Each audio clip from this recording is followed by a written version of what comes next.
안녕하세요. 조청현입니다. 1월 18일 목요일 스토리가 있는 유럽 역사문화기에 시작하도록 하겠습니다.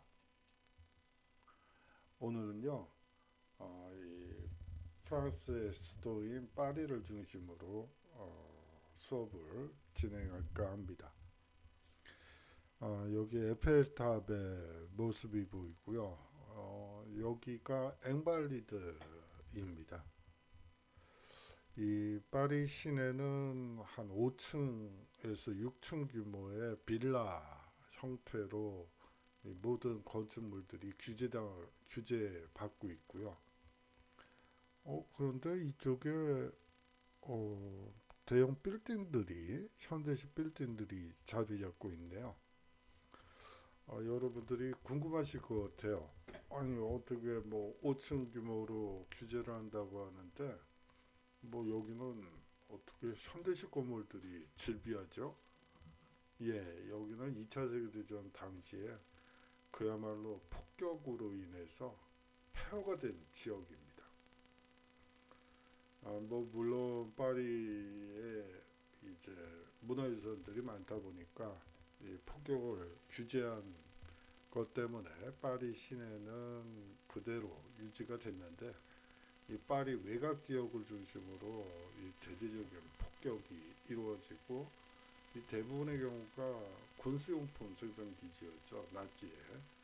그러다 보니까 이쪽에 대한 폭격이 이루어지게 되고 그야말로 뭐 우크라이나 전쟁이나 가자지구 뭐 여러분들 영상을 통해서 보는 그 바와 마찬가지로 그야말로 폐허가 되어버리죠. 그렇게 되면서 이 지역은 현대식 빌딩들이 즐비한 구조가 됩니다. 여러분들 앞서 독일 편에서도 이 프랑크푸르트의 모습을 보신 적이 있을 거예요.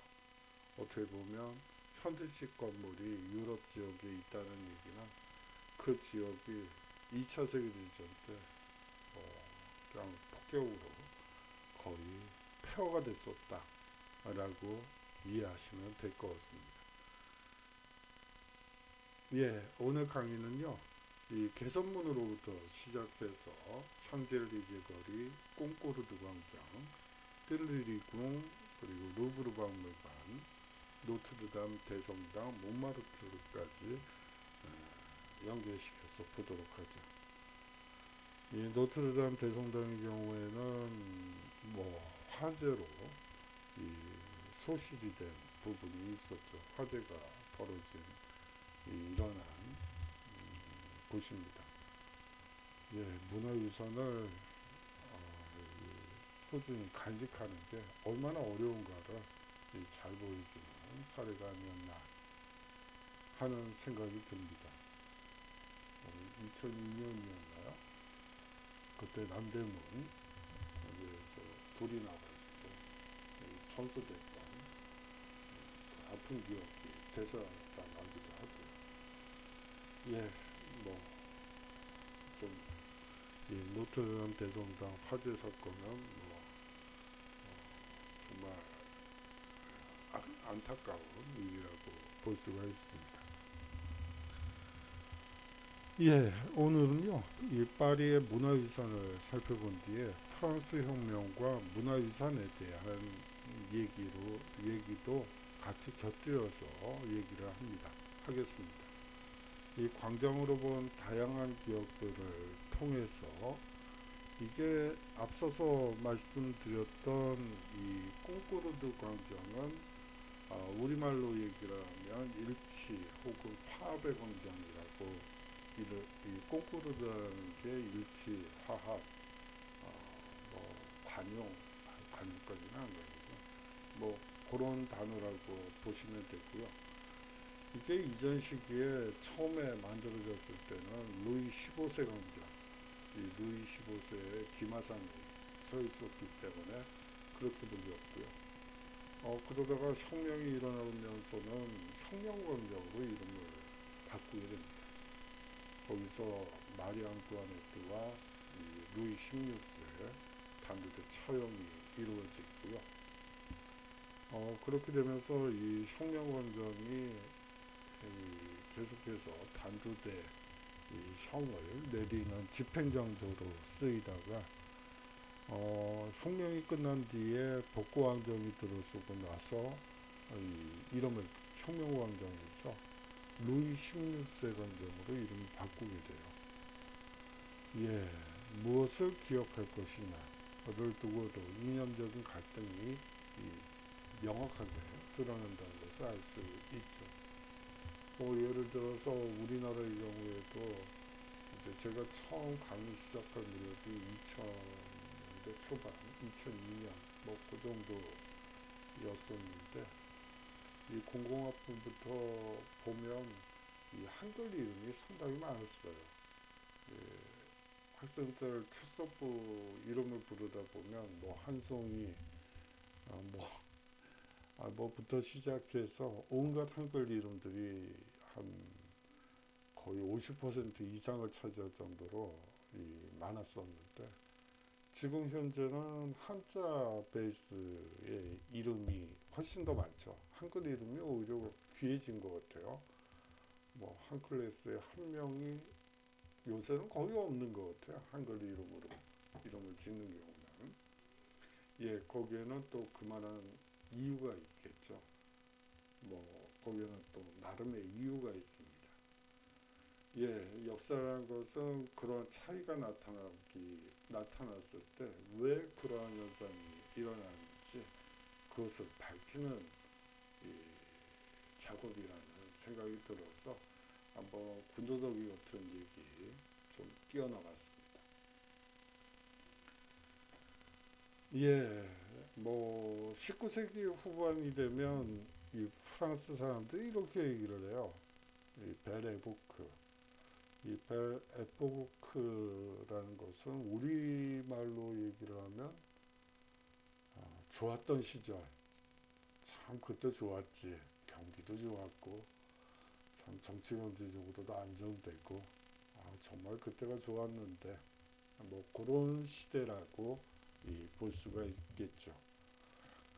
이 프랑스 사람들이 또 일본을 좋아해요. 유럽 사람들 전반적으로 그런 경향이 있는데요.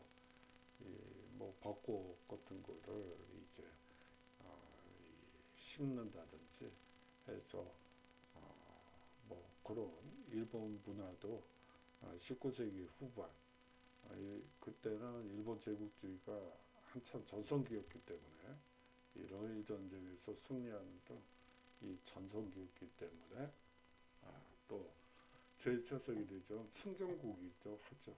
일본이. 그러다 보니까 이 외색 문화가 많이 유입된 시기라고 볼 수가 있어요. 물론 이 벚꽃만 가지고 얘기할 수는 없고요. 그렇지만 그런 시대 분위기도 있었다는 거 한 가지 말씀드리겠습니다. 예, 이 중세와 근대의 조화라고 명칭을 붙여봤는데요. 부제를 붙여봤는데 처음 모두에서 말씀을 드렸다시피 이게 파리는 5, 6층 건물로 전부 규제가 돼 있어요. 그 이상 이 건축 허가가 나지 않는다고 보는 게 맞습니다. 그런데 이제 세계 박람회를 부산 엑스포가 이번에 실패했는데요. 이 파리 엑스포가 열렸을 때 그 상징물로 세워진 게 이 에펠탑이라고 보시면 됩니다. 예, 1880년대 이제 산업화의 상징으로 쓰인 것이 이 철근이라고 보시면 될 것 같아요. 철이죠. 예, 모든 지금도 마찬가지예요. 배를 만들 때 플라스틱이나 반도체로 만들 수는 없잖아요. 만들 수 있나요? 모르겠어요. 미래에는 그게 가능한지 모르겠지만 더더욱이나 반도체로 배를 만들 수는 없겠죠. 뜨긴 할까요? 뜨긴 뜰 거 없긴 한데 여하튼 몇 개를 붙여야 될지 견적이 제 머릿속에서는 나오질 않네요. 여하튼 지금도 철기 시대라고 볼 수가 있는데 이 산업화의 상징물은 결국은 철을 얼만큼 생산할 수 있느냐, 뭐 조각 능력이라고 하죠. 재련 능력. 한때 우리나라에서 이 포항제철이 산업화의 상징으로 이 이 부각이 된 적이 있었어요. 그렇기 때문에 이 철제를 이용한 에펠탑을 이 파리 이, 이 뭐라고 그러죠? 엑스포 때 이 상징물로 세웠다고 볼 수가 있죠. 당시에 문화예술계 사람들은 아이 저걸 왜 흉측하게 아니 이 전통적인 아름다운 파리에다가 뭐 흉측한 철근 덩어리를 저기다 올려놨지? 그것도 와 저게 높이가 저게 뭐야? 이 하늘을 가리겠네?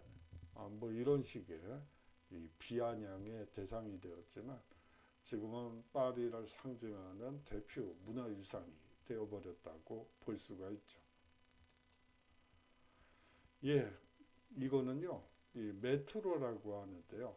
이거는 사실은 지하철역을 찾을 때 이 메트로라고 적힌 곳은 아래로 내려가면 계단을 아래로 내려가면 지하철이 있게 마련입니다. 우리나라에도 예전에 뭇가지라는 게 있었죠. 지하철에서 스마트폰 있기 전에 한때 뭇가지가 유행한 적도 있었습니다. 뭐 동아일보, 조선일보, 뭐 중앙일보 이러한 것들은 돈 내고 사서 봐야지 되는데 이 메트로라는 뭇가지는 그냥 공짜로 지하철역에서 나눠주는 거죠.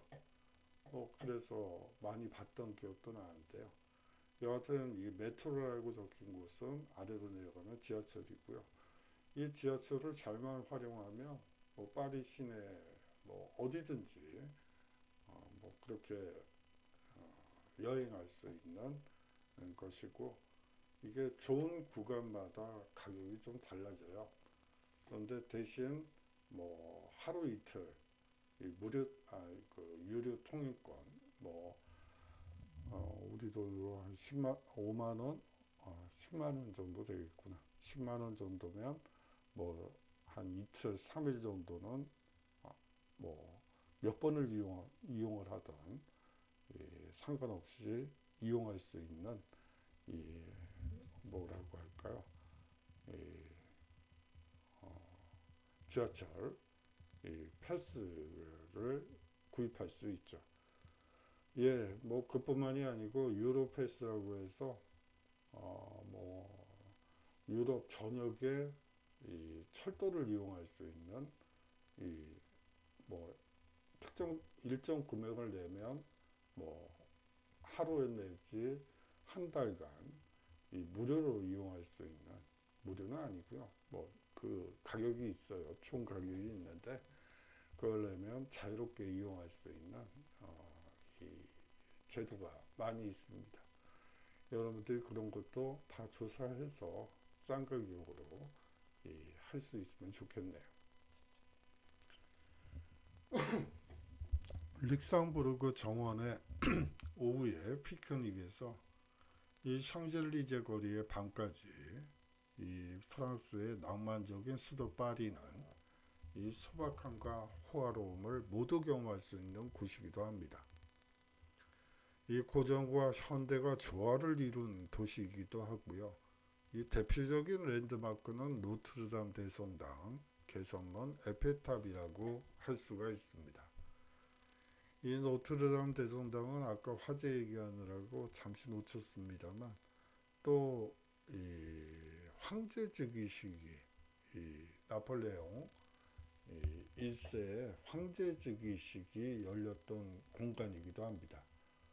원래 프랑스 임금들은 이 프랑스의 북동부에 위치한 거의 이 독일에 가까운 곳에 있는 이 행스 지방의 대성당에서 이 임금 즉위식을 했다고 보시면 돼요. 이 나폴레옹은 아이 그 뭐 렌스까지 내려가냐? 아이 그게 아니지. 난 황제야. 그건 왕들이나 거기서 하는 거고 난 황제인데 아니 뭐 거기까지 내려가서 뭐 황제 즉위식이랍시고 할 필요는 없는 거고 이 노트르담 대성당에서 하자 뭐 이렇게 얘기가 됐다고 보시면 될 것 같습니다. 모두 20개의 구로 이루어진 곳이 파리고요. 센강을 기준으로 좌완과 우완으로 나뉘는데 사실은 뭐 남과 북이라고 보는 게 맞아요. 이 좌안지구가 남쪽이고요. 이 우안이 이 북쪽이라고 보시면 되고 됩니다. 이 특히 마레 지구는요, 이 중세 귀족들의 주거지로 유명하고 이 중세로부터 계속 이어온 장인들의 작업장이 있는 곳으로 유명해서 여러분들이 오래된 이 물건들을 구하고 싶으면 이 마레지구는 반드시 한번은 가보셔야지 되는 지역이죠. 이 파리의 중세 사회를 이해하는 데 상당히 재미있는 그리고 꼭 가봐야지 될 곳이기도 합니다. 이 몬마르트 언덕은요, 자갈길, 물랑후즈 그리고 웅장한 사크레que르 성당으로 유명하죠. 뭐 자갈길은 그렇다 치고요. 물랑후즈는 좀 유흥업소라고 생각하시면 될 것 같아요. 근데 이제 이 화가들이 많이 애용한 곳이라고 보시면 되는데 이 몽마르트르는 사실은 이 화가들이 이 가난한 화가들이 많이 이 생활했던 곳이에요. 가난한 화가들의 이 마을이라고 보셔도 될 것 같아요. 그게 그렇게 될 수밖에 없는 것이 임대료가 가장 싼 곳이 이 몽마르트르고 또 그렇게 될 수밖에 없는 게 언덕배기 길을 올라가야지만 돼요. 파리가 대부분 평지로 이루어졌는데 이 몽마르트르는 좀 높은 지대죠. 그래서 거기까지 올라가는데 상당히 힘들죠. 그래서 이 파리 시내보다는 임대료가 훨씬 쌉니다. 이 가난한 화가들 입장에서는 이 파리 근처에서 이 미술을 배우고 싶은데 그리고 이 동년배 화가들과 대화를 나누고 싶은데 뭐 비싼 임대료 내고 뭐 할 수는 없고 그러다 보니까 이 몽마르트르로 몰릴 수밖에 없었죠. 그래요. 뭐 임대료 뭐 임대료 얘기를 뭐 여기서 할 필요는 없을 것 같네요. 예, 구불구불한 골목을 거닐다 보면 아직도 시골 장터를 연상시키는 전통 농산물 시장도 있고요. 이 크루아상과 이 마카롱이 가득 쌓인 제과점도 눈에 띄고 인근 포도밭에서 갓 수확한 포도로 와인을 만들어 파는 가게 등을 비롯해서 여전히 은식기를 사용하는 오래된 레스토랑 그리고 노천 카페 등 각종 레스토랑을 보게 됩니다. 예, 파리를 생각해 보면 가장 기억에 남는 것 중에 하나가 이 고수점인 것 같아요. 뭐 사실은 어, 이런 고수점들은 이게 아주 재밌는 곳이기도 해요. 왜냐하면 이거 여기 들려서 떼돈을 번 친구들도 있어요. 제 친구들 중에 이제 한국사를 하시는 분들이 가끔 이제 고서점에 들려서 이제 한국과 관련된 이 신문 기사나 혹은 한국엔 존재하지 않는데 이런 외국인들이 노략질을 했던 돈 주고 샀던 해서 외국으로 흘러나온 여러 이 우리나라 고문서들이 있죠. 그런 것들이 종종 발견되는 것이 이 고서점이라고 보시면 되고, 뭐 그런 거 발견하면 떼돈을 벌게 되죠. 뭐 이런 얘기까지 할 필요는 없는데, 이 서점, 이 고서점은 여러분들이 한번 이 재미삼아 혹시 나도 이 한번 떼돈을 벌 수 있지 않을까? 이런 흉측한 생각은 말고요. 여하튼 한번 들려보시면 좋을 것 같습니다. 예, 뭐, 이 저번 시간에도 말씀을 드렸습니다만, 이 유럽에서는 이 건물 건축 규제가 있다고 말씀을 드렸죠. 5층 이상, 뭐 높아 7층 이상은 짓질 못합니다. 그러다 보니까 이 공간이 협소해질 수밖에 없죠. 이 대부분 원룸이 대부분이고요. 여기 뭐 이 원룸에 살고 있다고 하지만 이 가끔 이 삭막하잖아요. 그래서 이 뭐 식물을 키우는 친구들도 있고 뭐 반려동물을 키우는 친구들도 있고 그렇다고 보시면 됩니다. 여기 보시면 지붕 및 다락방들의 모습입니다. 이 임대료가 이쪽 아래쪽에 비해서 거의 절반이라고 보시면 돼요. 우리나라에서 임대료가 싼 곳은 반지하 뭐 이런 곳이 되겠죠. 그런데 유럽에서는 이 지붕 및 다락방이 가장 임대료가 싸다고 볼 수가 있어요. 이게 계단으로 다 올라가야 돼요. 어차피 뭐 5층 건물에 엘리베이터가 있는 경우가 있는데 우리식 엘리베이터 개념으로 여기 엘리베이터를 바라보면 안 돼요. 그거는 그런 엘리베이터는 없고요.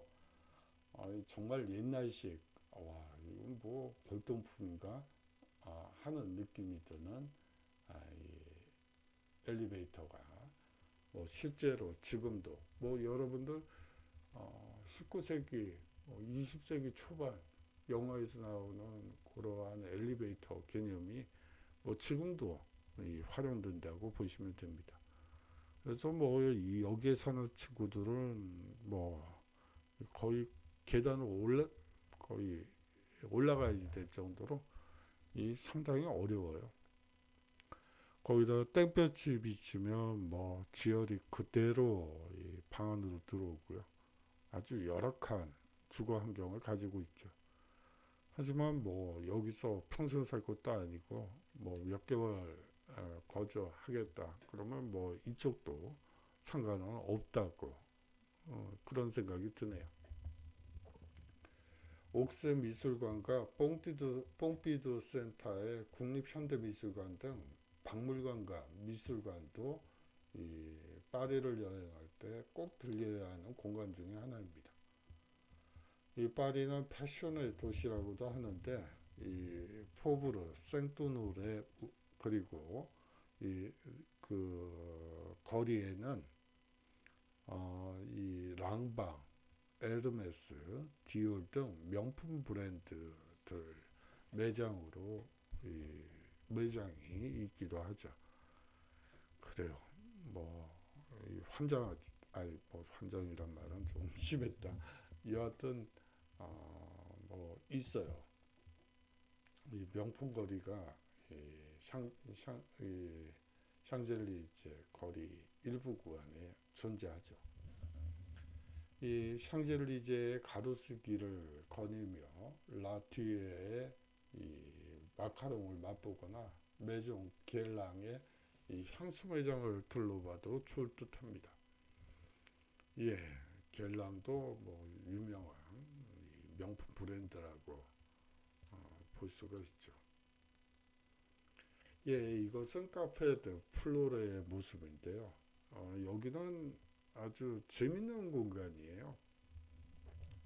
1960년대에는 드 보바르라는 여성주의자, 뭐 지금의 여성주의자와는 약간 좀 차원이 다르긴 한데 어떤 여성주의자 그리고 뭐 여러 지식인들이 여기서 뭐 기자회견도 하고 뭐 담론도 서로 대화도 나누고 철학자들끼리 뭐 그랬던 공간이기도 하고요.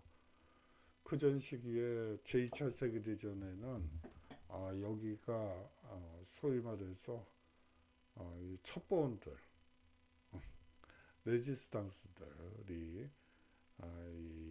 여기서 거짓 정보를 이 독일 측에 전달하기도 하고 독일에서 또 가짜 정보를 또 레지스탕스한테 주기도 하고 뭐 그랬던 이 공간으로 활용되고 이 여기가 바로 이 독립운동 레지스탕스가 되겠죠. 여러분들이 그렇게 생각하실 것 같아요. 아니 프랑스도 식민지 경험이 있나요? 독립운동을 했나요? 예, 1939년에서 45년까지 이 독일 나치 치하에서 식민지 생활을 경험하게 되죠. 그때 이곳이 독립운동 기지로 활용됐다고 볼 수가 있습니다. 예, 이 파리 여행을 하시면 아침 식사로 나오는 게 고작 요거예요. 카페 올레 뭐큰 거 하나에 이 바게트 빵 요만한 크기의 치즈 뭐라고 볼 수가 있습니다. 근데 이 치즈는 각 지방마다 약간씩 달라요. 그래서 그 다르다는 거 다른 맛을 한번 음미하면서 지방 여행을 떠나는 것도 뭐 괜찮죠. 예, 메종 겔랑의 모습입니다. 예, 먼저 샹젤리제부터 가보도록 하죠. 여기 개선문이 있고요. 뭐 우리가 보통 사통팔달이라고 하죠. 예, 개선문에 뭐 가까운 클로즈업한 모습입니다. 예, 여기는 개선문 안쪽인데요.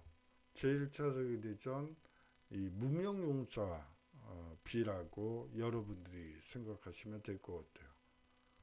예, 제1차 세계대전에서 이 이름 없이 쓰러져간 이 사람들이 있죠. 군인들이 있죠. 그들의 그들을 기리기 위해서 만들어진 이 전노자 비라고 보시면 됩니다. 이 나폴레옹이 1806년 의뢰에 건설한 것이 개선문이라고 보시면 되고요. 50m 높이의 아치형 건물이 완성되기까지 30년이 걸렸기 때문에 막상 나폴레옹 자신은 생전에 이 개선문의 완성된 모습을 보지 못합니다. 이게 에뚜알 개선문이라고 하는데 이 프랑스 파리 샹젤리제 거리의 서쪽 끝에 있고요. 샤를 드골 광장 항복판에 위치한 거대한 개선문이라고 보시면 됩니다. 이 프랑스 혁명과 나폴레옹 전쟁에서 죽은 전사자들을 원래는 기리기 위해서 세워졌고요. 이 개선문 아래에는 당시 전쟁에서 프랑스가 거둔 모든 승전보들과 이 지휘관들의 이름이 양각되어 있죠. 개선문 아래에는 이 제1차 세계대전 중 죽은 전사자들을 기리는 무명 용사들의 무덤이 위치해 있고요. 이 1806년에 건축가 장 샹그랭에 의해서 이 로마의 티투스 개선문을 본따 이 웅장하고 우아한 신고전주의 양식으로 처음 설계됐고 높이는 약 50m, 너비는 약 45m, 그 깊이는 22m 정도 된다고 보시면 됩니다. 여기서 한 가지 말씀드리고 싶은 거는 이 로마를 먼저 가보시는 분들이 있는데요. 그렇게 하면 여행에 이 흥미가 떨어져요. 이 로마를 먼저 가보고 그 다음에 인근 도시로 해서 다른 나라로 가게 되는 경우에 어떤 건축물 문화유산을 보고 나서는 저거 로마에 어디서 왔던 건데 거의 비슷한데 보았나 봐 뭐 이렇게 되기 때문에 여러분들이 이 순서를 정할 때 먼저 인근 지방 인근 나라들 다른 나라들 그 다음에 이탈리아도 로마와 지방은 완전히 달라요. 저번 시간에 말씀드렸던 것처럼 이 지방색을 넘어서서 국가색이 다르죠. 그렇기 때문에 이 인근 지역을 먼저 본 뒤에 그 다음에 로마로 가라고 부탁드리고 싶습니다. 그래요. 이 1919년에 제1차 세계대전이 종전되고 약 3주 후에 개선 퍼레이드를 벌일 때 이 비행사 찰스 고드프로이가 이 자신의 비행기를 몰아 개선문의 아치를 통과해서 또 장안의 화제가 되기도 했습니다. 예, 제1차 세계대전 중 죽은 전사자들. 예, 제1차 세계대전이라는 게 참 참혹한 전쟁이었다고 보시면 됩니다. 이 징진령이란 게 처음 내려지게 되고요. 소위 말해서 20, 30대들이 모조리 남자들 20, 30대 남성들이 모조리 군대로 끌려갔다고 보시면 돼요. 뭐 20대들이야 처자식이 없지만 이 30대 후반 정도면 처자식이 있게 마련이겠죠. 예, 뭐 처음 전쟁이 일어났을 땐 뭐 전쟁이 빨리 끝날 거라고 짐작을 하고 뭐 징진 열차에 올라타지만 이게 전쟁이 아주 턱없이 길어지죠. 뭐 4, 5년 걸리게 됩니다.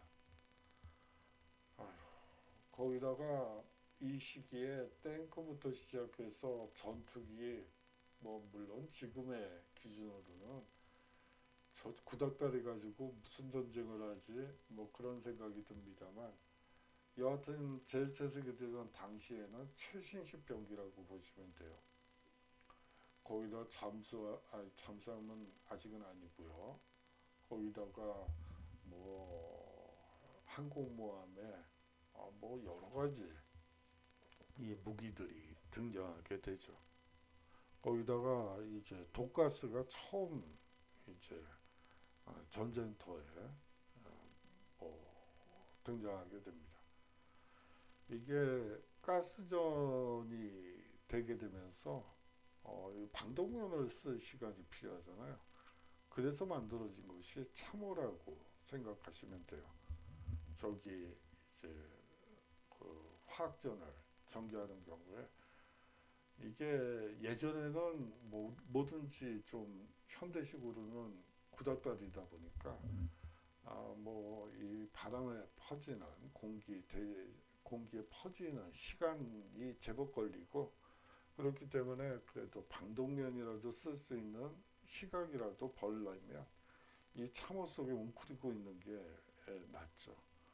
그렇게 되면서 이 참호전이 전개가 되는데 이게 뭐 무인지대가 있고 양측 참호가 있는데 뭐 전부 유효 사거리 내라고 보시면 돼요. 근데 거기서 돌격 앞으로 그러면 아이고야 그럼 뭐 죽으란 얘기죠. 뭐 그런데 뭐 명령이 떨어졌으면 나가야 되니까 뭐 이 당시에 얼마나 많은 애꿎은 이 청년들이 20, 30대 청년들이 죽어나갔는지 짐작이 될 것 같아요. 그래요. 뭐 전쟁이란 건 참혹한 거죠. 하지만 전쟁이 일어나면 반드시 이겨야 돼요. 뭐 지면 할 말이 없어지고 노예가 되는 것밖에 없어요. 뭐 이기는 방법밖에 없습니다. 뭐 싸움은 피하며 피할수록 좋지만 한번 싸움이 일어나면 반드시 이겨야 된다. 뭐 그거는 역사가 가르쳐주는 뭐 자명한 진리죠. 예, 뭐 주저리 주저리 제가 뭐 이 얘기 저 얘기 자꾸 하게 되네요. 예, 샹젤리제 광장의 모습입니다. 예, 노천 카페의 모습이고요. 이 샹젤리제 거리는 파리 최대의 번화가라고 볼 수가 있고요. 센강의 우한을 따라 펼쳐진 콩코르드 광장에서 북쪽으로 개선문까지 길게 뻗은 대로입니다. 길이는 1.18km고요. 그리고 폭은 70m의 직선 도로라고 보시면 됩니다. 거리 양쪽으로 플라타나스 등의 가로수가 심어져 있고요. 여러분들 잘 아시는 뭐 샤넬, 에르메스, 루이비통 등의 이 고급 명품관과 의상실, 그리고 대사관 등이 샹젤리제에 연결된 몽테뉴 거리까지 즐비해 굉장히 화려해 보입니다. 원래 이 샹젤리제 거리는 17세기에 마리드 메디치 왕비가 이틀리 정원에서 이 센강을 따라 걷는 산책로를 조성한 것이 샹젤리제 거리의 시작이라고 볼 수가 있죠. 그 후 르노트르가 이 르노트르라는 사람은 사실은 이 어디죠? 베르사유 궁을 이 정원을 기획한 이 건축가이자 정원사이기도 합니다. 이 정원사 역사를 할 때는 반드시 나올 수밖에 없는 인물이기도 하죠. 그 후 르노트르가 가로수를 심고 이 로터리를 만들어 보행도로로 확장하게 되고요. 이게 원래는 그리스 신화에서 낙원이라는 의미의 엘리제를 따와 샹젤리제라 이 이름을 붙이게 되죠. 뭐 고지고대로 해석하자면 엘리제의 들판이라고 보시면 됩니다. 르노트르가 설계한 로터리인 샹젤리제 막셀 다소 로터리를 경계로 동서와 대비를 이루고 있고요. 동쪽은 나무가 울창하게 조성된 공원과 그랑빨레, 뿌띠빨레 등 화려하고 웅장한 건축물이 즐비합니다. 여기서 이 빨레는 궁전이라고 보시면 됩니다. 그랑빨레는 큰 궁전, 이 뿌띠빨레는 작은 궁전, 뭐 이렇게 되는데요. 뭐 친구들 데려갔더니 뭐 우스갯소리로 큰 빨래터, 작은 빨래터 그러고 있더군요. 뭐 그런데 뭐 여행의 재미는 뭐 그런 것도 있지 않을까 하는 생각이 들어서 그건 아니야 뭐 이렇게 하질 않았습니다. 서쪽은요 각종 상업시설이 들어서 있기도 합니다. 다음으로 꽁꾸르드 광장을 보도록 하겠습니다. 이게 뭐죠? 이집트에서는 봤던 에베레스크 같은데요. 근데 왜 여기에 이게 떡콘이 있죠? 예, 거기에는 또 그만한 사연이 있었죠. 룩소르 이 오벨리스크를 뽑아다가 이 나폴레옹이 파리에 이제 가지고 온 것이라고 보시면 되고요. 이 루이 15세 광장이었어요. 그 당시에는 그건 아니구나. 혁명광장이죠. 혁명광장 한복판에 이 오벨리스크를 만드는 세운 모습입니다. 1755년 앙제 자크 가브리엘에 의해 설계됐고요. 이 꽁코르드 광장은 이때 설계가 됐고 이 루이 15세의 기마상이 있었기 때문에 이 광장의 이름을 루이 15세 광장으로 불렀습니다. 그런데요, 혁명이 일어나고 나서 이 프랑스 혁명의 발발로 기마상이 로마 루이 15세의 기마상이 철거되고 이 청동으로 만든 그 기마상은 녹여져서 이 대포를 만드는데 활용되게 되죠. 이름도 루이 15세 광장에서 혁명 광장으로 고쳐지게 됩니다. 심지어는 1793년 1월 루이 16세가 그리고 같은 해 10월엔 왕비인 마리 앙뚜아네트가 단두대의 이슬로 사라진 곳이기도 하죠. 그런데요, 이제 혁명이 끝난 후에 왕정복고 시기가 있게 되는데 그때 이 복고왕정에서는 이 광장을 이제 혁명광장에서 루이 16세를 기리는 이곳에서 이 단두대형을 당했던 루이 16세를 기념한다는 의미에서 루이 16세 광장으로 개명하게 됩니다. 7월 혁명이 일어난 1830년에는 헌장광장, 이펀 군주정의 헌장, 다시 말하면 헌법이라고 볼 수 있는데요. 그래서 경우에 따라서는 헌법광장이라고 번역하는 친구들도 있더군요. 아울러서 7월 왕정이 들어서면서 콩코르드, 즉 화해, 화합, 일치광장으로 이름이 바뀌게 됩니다. 어느 시대나 이 광장은 똑같은데 이 이념에 따라서 혹은 그 시대 상황에 맞춰서 이 명칭이 달라진다는 점을 여러분들이 느끼시면 좋겠고요. 이런 현상은 거리 이름부터 시작해서 사람 이름까지, 예를 들어 이 프랑스 혁명 기간 동안에는 사람들의 이름도 자유평등 박애가 아주 대부분이었다고 보시면 됩니다. 그러다가 또 어느 시기에는 뭐라고 하죠? 이 영국 팝 가수들의 이름이 또 사람 이름에 많이 쓰이기도 하고요. 이게 유행이 있고 그 유행은 또 그 시대 분위기를 잘 설명해 주기도 합니다. 뜰리리 정원을 보도록 하죠. 여기도 개선문이 있네요. 그리고 이 궁전의 모습입니다. 아까 뜰리리 정원을 보셨죠? 그 반대편이 이 빨레 후아이알이라고 보시면 됩니다.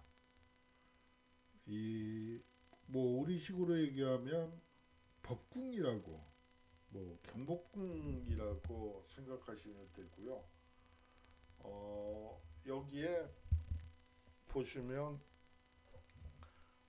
현대적인 피라미드라고 하는데요. 이 피라미드 건축물이 보입니다. 이게 처음에 만들어질 때 에펠탑만큼이나 예술문학의 인사들이 반대가 심했던 건축물이라고 보시면 돼요. 어떻게 파리 한복판에 피라미드가 웬 말이냐, 이런 식의. 그리고 이 돌건축물에 유리로 만든 그게 뭐야? 이런 식의 이 반론이 많았죠. 하지만 지금은 또 소중한 문화유산 중에 하나로 또 자리매김하고 있어요. 당대의 눈으로 뭔가를 판단한다는 것은 좀 어려운 것 같아요. 이 미래의 인들, 그리고 미래에 태어날 사람들, 지금은 존재하지 않지만, 그리고 과거에 돌아가신 분들도 고려를 하면서 이러한 문화유산이나 이 개념들을 생각해야 되지 않을까 하는 생각도 좀 드네요. 프랑스 파리의 중심가인 하볼리가에 있는 국립박물관이고요. 이 소장품의 수와 질면에서 이 메트로폴리탄 미술관과 대형 박물관과 함께 세계적으로 손꼽히는 3대 박물관 중에 하나입니다. 지금의 건물은 루브르 궁전을 개조한 곳으로 파리의 세느 강변에 포함해서 이 세계유산으로 문화유산으로 지정돼 있죠. 예, 이 피라미드의 이 초기 공사 때의 모습인데 여기 좀 그림이 잘렸습니다만 원래 개물상이 있어요. 뭐 나중에 이 어디죠? 노트르담 대성당을 얘기를 하면서 한번 말씀드리도록 하죠. 개물상과 관련해서는요. 예, 안에 있는 예술품으로는 밀로의 비너스가 있고요. 또 이 모나리자가 있는데 이게 사실은 저 구경하기가 어렵죠. 이 길들이 이 사람들이 기다리는 줄이 워낙 길어가지고 뭐 제대로 보기도 어렵습니다. 아직도 당시의 요새 잔재들을 볼 수 있는데요. 이게 원래는 이 요새였어요. 원래 이 파리의 왕궁은 이 세느강 한가운데 있는 시대 섬이라고 있는데 그 시대 섬 안에 왕궁이 있다고 보시면 됩니다. 이제 그 주변 남쪽에 이 띨르리 요새를 세우고요. 또 동쪽으로는 바스티유 요새를 세우게 돼요. 이게 전부 요새들이었어요. 다시 말하면 성이라고 볼 수가 있겠죠. 그런 것들이 이제 도시가 확장되면서 이제 이 궁전으로 바뀌게 됐다고 보시면 됩니다. 이 루브르 궁이 되기까지 수차례에 걸친 건물 확장 공사가 이루어지게 됐고요. 이 1672년 루이 14세가 베르사유 궁전에 거주하기로 결정하고 이 루브르를 이 왕실의 수집품을 전시하기 위한 장소로 쓰도록 합니다. 예, 이 왕실 수집품이라는 것은 이제 임금이 다른 나라에 가서 노략질을 하는 것들 혹은 외교관계상 선물로 받은 것들 뭐 이러한 것들이 이 대부분이라고 볼 수가 있겠죠. 1692년 루브르 건물에 이 왕리 아카데미가 들어서고 아카데미는 루브르에 100년 동안 유지되게 됩니다. 이 박물관 건물 내부의 구조적 문제로 박물관이 1796년부터 1801년까지 문을 닫게 되고요. 이 나폴레옹이 통치하던 시기에 소장품의 규모가 크게 늘었고 이름도 미제, 이 나폴레옹으로 바뀌게 됩니다. 예, 뭐 쉽게 얘기하면 나폴레옹 박물관 뭐 이렇게 해석하면 되겠죠. 워터루에서 이 나폴레옹이 대패하자 나폴레옹 군대가 약탈한 많은 작품들이 고국의 품으로 돌아가게 됐고요. 이 복고왕정 시대에 소장품이 대폭 늘어났고 더더욱이나 제2제국 시대에 2만여 점의 새로운 수집품이 들어오게 됩니다. 현재는 8개의 전시관으로 나뉘어 있고요. 이게 이집트 고대의 유물관 그리고 근동 유물관 뭐 우리식으로 얘기를 하자면 메소포타미아 이 문명관 뭐 그렇게 붙여 있을 텐데 그리고 그리스와 에트루리아관 그리스는 아테네 스파르타 등을 얘기를 하고요. 이 에트루리아는 로마를 식민 지배했던 이 사람들을 에트루리아라고 합니다. 그 관이 있고요.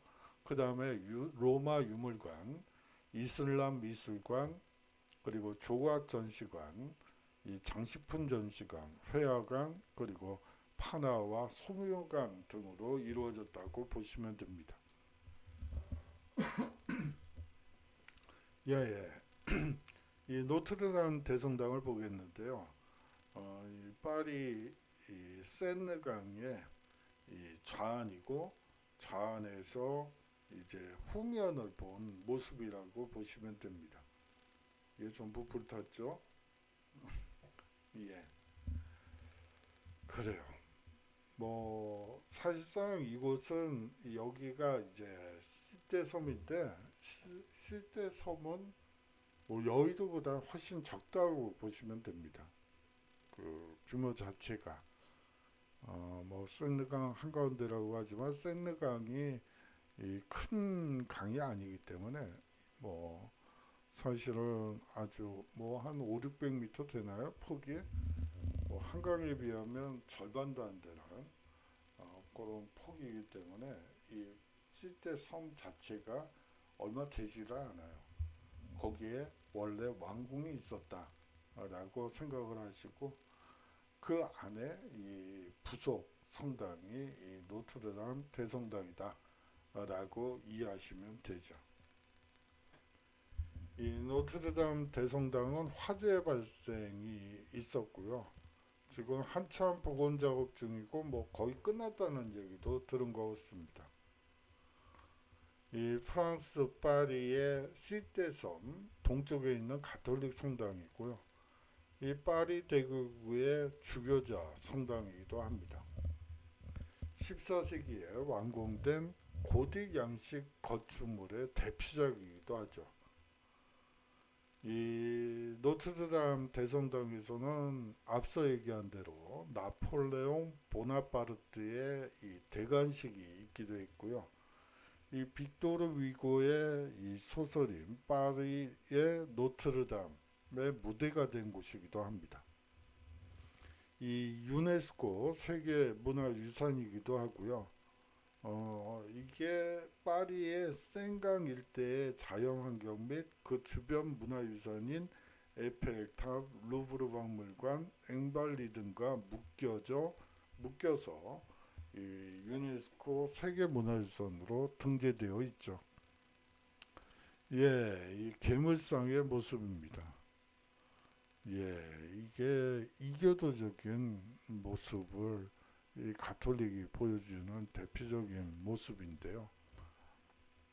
이 성당을 지키는 역할을 이 귀신들이 해주기를 바랬죠. 뭐 거기에 대해서 뭐 길게 얘기하기는 좀 어려울 것 같고요. 이 백년 전쟁 중 1431년 영국 왕 헨리 6세가 이곳에서 프랑스 왕으로 즉위식을 거행하기도 합니다. 예, 노트르담 대성당에서 이게 사실은 악수였죠. 만약에 헨리 6세가 이 조금 기다렸다가 팽스에서 프랑스 국왕으로 즉위식을 거행했다면 사실은 잉글랜드 영토가 될 가능성이 상당히 높았어요. 근데 뭐가 그렇게 급했는지 헨리 6세가 이 팽스를 점령하기 전에 이 노트르담 대성당에서 프랑스 국왕임을 스스로 선언하게 되죠. 그런데요, 이 당시 파리 시민들은 잔다르크를 적으로 여길 만큼 영국의 우호적이었음에도 불구하고 그들의 반발을 사게 된 계기가 바로 노트르담 대성당에서의 임금 즉위식이었다고 보시면 됩니다. 거듭 말씀드리지만 이 프랑스의 국왕이 되는 자들은 이 반드시 헨스 대성당에서만 즉위식을 해야지만 이 정통성이 생긴다고 일반 사람들은 생각했던 것이죠. 뭐 갈래가 그러니까 뭐 그런가 보다 하는 수밖에 없죠. 근데 뭐 예를 들어서 서울에서 대통령 취임식을 하지 않고 뭐 특정 지역에서 한다? 그러면 이 투표로 선출되는 대통령이 뭐 어디서 즉위식을 하던 뭐 상관은 없겠죠. 뭐 이해가 잘못된 것 같습니다. 여하튼 그러한 정통성 문제가 불거지게 되면서 이 헨리 6세는 적법한 황제 임금 즉위 순서 1위였음에도 불구하고 그런 실수를 보면서 결국은 이 백년 전쟁에서 패하게 되죠. 1456년 이곳에서 잔다르크의 명예회복 재판이 교황청에 의해 정식으로 열리게 됐고요. 1431년 영국 측과 친영국파 프랑스 성직자들이 벌였던 이 종교 재판으로 인해 화형당한 그녀의 이단 판결과 마녀 혐의가 취소되게 됩니다. 이 수수께끼를 내면 뭐 예를 들어서 이런 거예요. 이 잔다르크의 성상이 이 노트르담 대성당 안에 있어요. 뭐 그러면 한번 여러분들이 찾아보면 재밌겠죠. 뭐 보물찾기 비슷하게. 예. 어떤 뭐 그렇게 해서 흥미를 유발하는 방법도 있을 것 같습니다. 예. 이 프랑스 혁명은요. 귀족 문화, 종교 문화 자체를 증오하는 시민들에게 성당 내의 조각상 훼손, 대프랑스 동맹군에 맞서기 위해 성당의 철제 물품들을 징발하기도 하고요. 이 신론자들의 신전으로도 쓰이게 됩니다. 예, 이 귀족 문화의 상징이 사실은 종교 문화라고 볼 수가 있죠. 거기다가 이제 프랑스 혁명이 발발하게 되자 자유주의가 인근의 황제국들에게 영향을 미칠 것 같으니까 이 대프랑스 동맹을 결성하게 되고 이 오스트리아, 프로이센, 영국을 중심으로 러시아까지 포함해서 동맹을 맺은 동맹국들이 대거 프랑스로 침략을 하게 되죠. 그렇게 되면서 이제 무기가 한참 모자르니까 이제 성당의 철제 물품들을 녹여서 그것으로 대포를 만들고 이 화약을 만드는 그런 데 활용되기도 하면서 이 성당 자체의 모든 이 철제품들이 모두 징발당하게 됩니다. 그리고 이신론자들의 신전으로도 쓰였다고 되어 있는데 이신론이란 건 이성을 믿는 걸 얘기를 해요. 그런데 이게 이성을 믿는다고 하는데 결국은 믿음이 전제된 얘기잖아요. 그리고 이 교단이 만들어지는데 사실상 가톨릭과 똑같은 구조의 뭐 이게 구조가 똑같을 수밖에 없죠. 뭐 그렇게 되다 보니까 나중엔 이게 가톨릭인지 이신론인지 모를 정도로 이 성격이 비슷해져 버리는 측면도 있는데 여하튼 이성을 믿는 신전으로도 쓰이게 됩니다. 성당이 프랑스의 기득권 사회의 상징이었기 때문에 더더욱이나 노트르담 대성당은 타격을 받기가 쉬웠는데요. 이 노트르담 대성당의 성직자는 프랑스 정통 귀족 계층에서 배출되게 마련이었고요. 이 프랑스 귀족과 기득권층의 법률 옹호기관인 고등법원의 관료 역시 이 노트르담 대성당의 성직자들과 혈연 관계인 경우가 대다수였습니다. 때문에 프랑스 혁명 당시 가장 먼저 공격을 받고 개혁의 대상으로 지목된 것은 당연하죠. 예, 대부분의 경우 이 귀족계층 중에 장남들이 대부분 모든 장남이 모든 것을 상속받는 구조였기 때문에 차남부터는 뭐 할 게 없어요. 그러다 보니까 성직자가 되는 방법밖에 없었죠.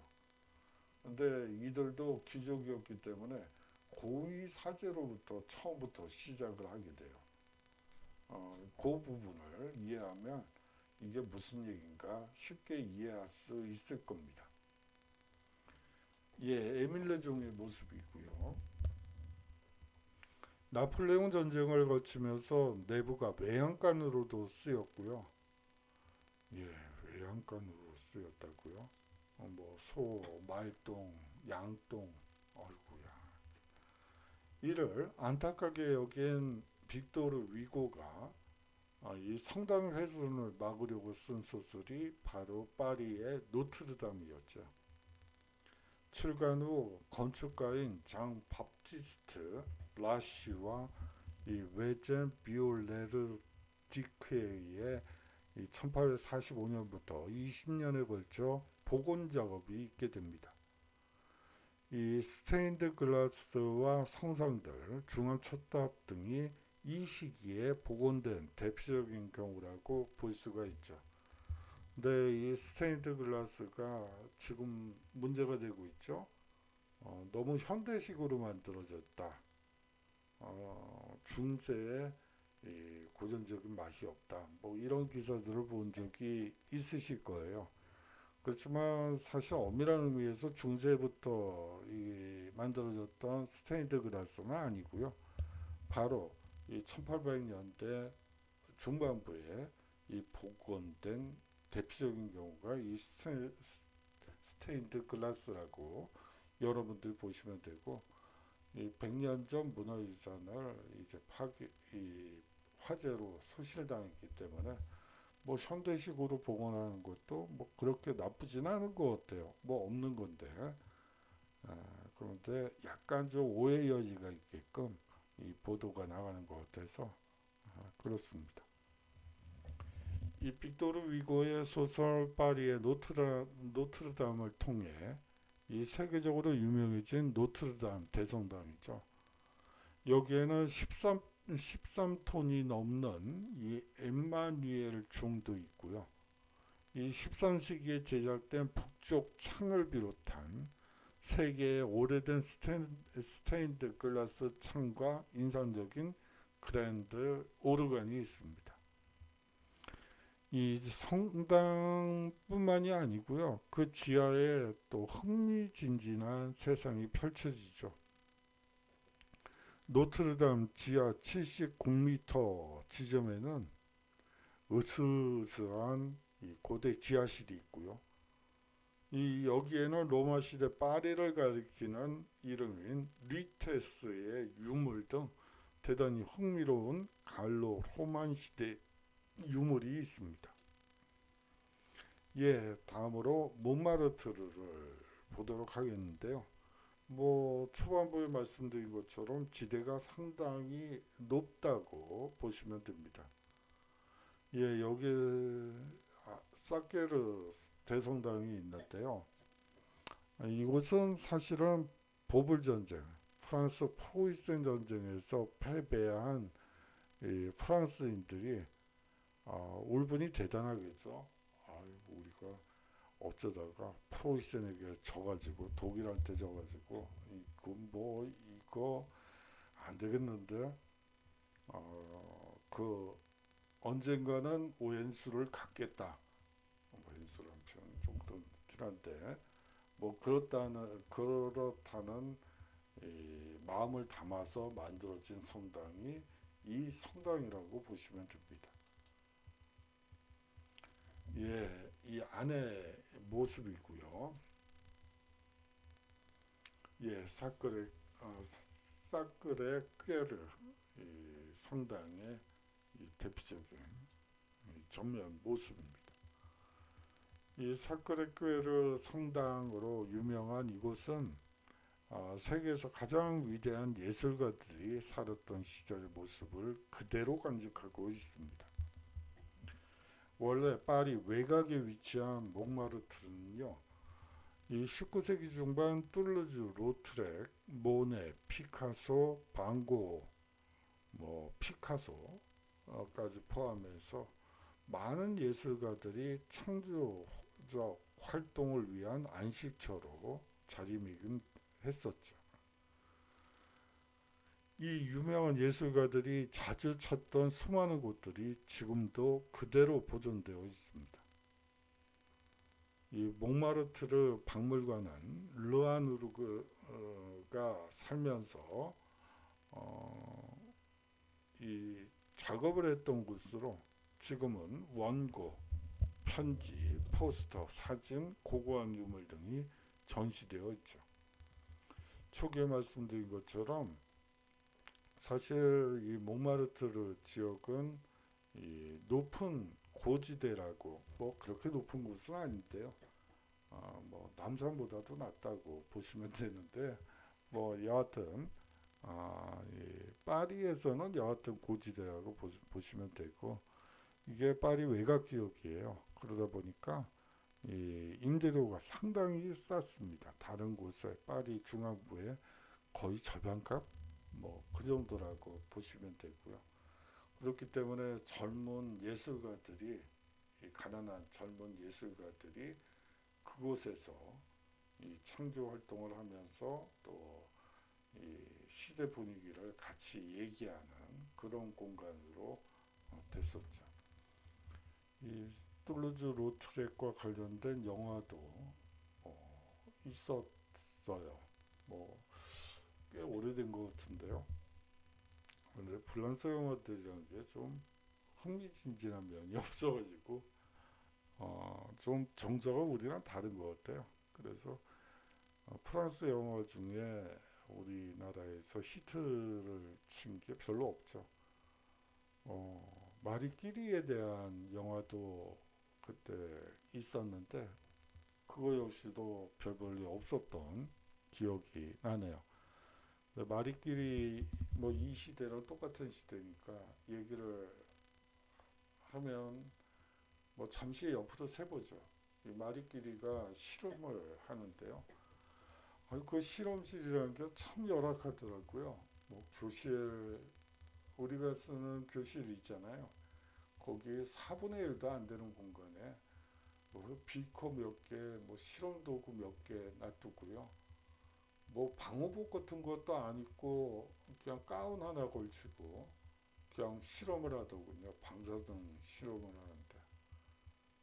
와, 지금 그런 식으로 실험하면 그거 말이 안 되는 소리인데, 여하튼 그 방사선이라는 것이 처음 연구됐을 때는 뭐 그렇게 위험하다는 생각을 안 했나요? 여하튼 그런 모습을 보면서 참 열악한 가운데서도 인류의 발전을 위해서 저렇게 애쓰신 분들이 있구나 라는 것을 피부로 느낄 수 있게 되더군요. 예, 이 언더백이죠. 예, 끝없이 이어진 언더백이 길이라고 보시면 됩니다. 근데 대부분이 이쪽 언덕으로 올라오질 않고 지하철로 가면 되죠. 이 달리미수관이 있는데요. 이 성당에서 서쪽으로 불과 몇 블록 떨어진 곳에 위치해 있고요. 이 살바도르 달리에 300여 점에 달하는 작품이 전시되어 있습니다. 매년 10월이면 포도 수확 축제가 열리고요. 이 몽마르트르의 작은 포도밭에서 이 수확을 축하하는 행사가 열리는데, 이 며칠 동안 춤과 음악의 퍼레이드가 이어지고 지역 농산물을 판매하기 위한 시장이 펼쳐지며 이 밤에는 불꽃놀이도 벌어지게 됩니다. 예, 이 프랑스를 숱하게 나라라고 하죠. 예, 새해가 됐으니까 또 뭐, 왜 숱하기 프랑스의 상징일까요? 예, 뭐 그뿐만이 아니죠. 이 프랑스 축구 국가대표팀 유니폼이라든지 아니면 프랑스 스포츠 브랜드 중에 이 르꼬 스포티브라는 게 있습니다. 여기에는 갈리아 수탑을 볼 수 있는데요. 이 고대 로마의 역사학자인 수에토니우스는 이 프랑스인들의 조상인 갈리아인을 부르던 이 라틴어 갈루스와 이 수탉을 뜻하는 라틴어 갈루스의 발음이 같기 때문에 이 로마인들은 갈리아인들을 갈루스, 즉 수탉이라고 부르게 되었고, 이것이 나중에는 프랑스의 상징으로 발전되게 되었다고 주장하기도 합니다. 앙리 사제는요, 이 수탉과 닭과 관련해서 아주 의미심장한 얘기를 합니다.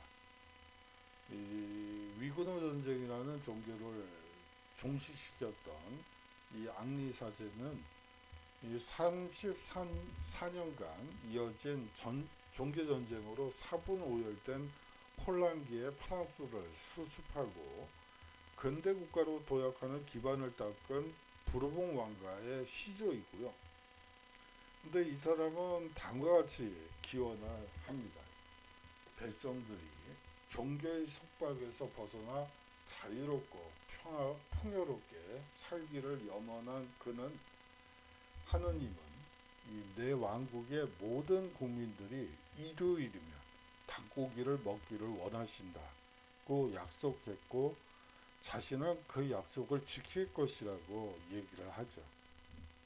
예, 닭고기 먹기가 그만큼 어려웠다는 얘기이기도 하죠. 예, 34년간 전쟁통이 있었는데 뭐 먹고 사는 문제가 급선무겠죠.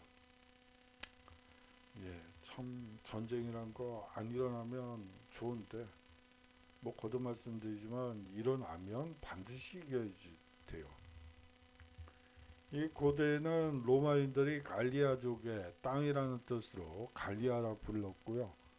이 율리우스 카이사르가 이 9년 만에 갈리아 전쟁으로 갈리아를 정복하게 됩니다. 기원전 51년 카이사르가 골족을 정복해서 로마 제국에 정복당하게 됐고요.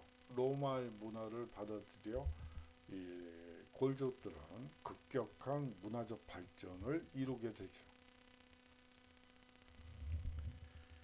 예, 오늘 수업에서 이제 핵심은 이 노트르담 대성당과 프랑스 혁명이 어떤 관련이 있는지, 이 노트르담 대성당의 이 역사를 통해서 프랑스 혁명을 한번 보는 것도 괜찮을 것 같습니다.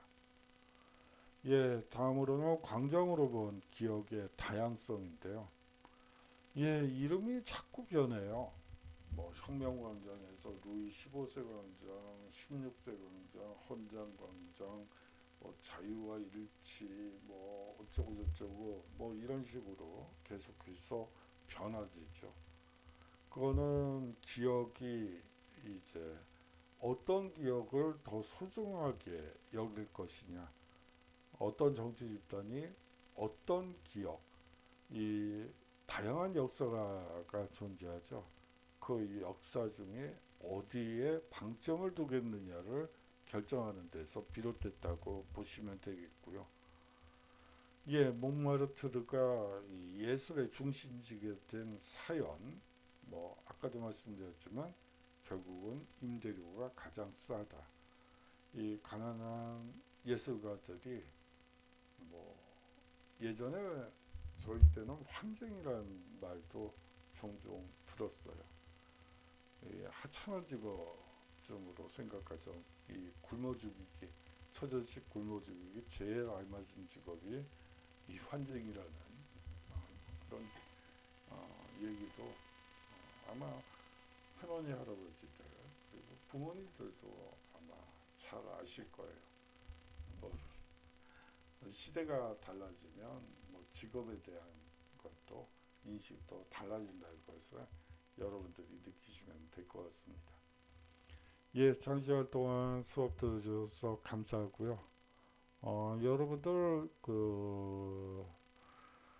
거듭 말씀드리지만 출석과 레포트를 기본으로 해서 점수를 드린다고 말씀을 드렸어요. 내시지 않으신 분들은 반드시 레포트는 제출해 주십사 부탁을 드리겠습니다. 예, 장시간 동안 수업 들어주셔서 감사하고요. 내일 이 마지막 강의를 하도록 하겠습니다. 안녕히 계십시오.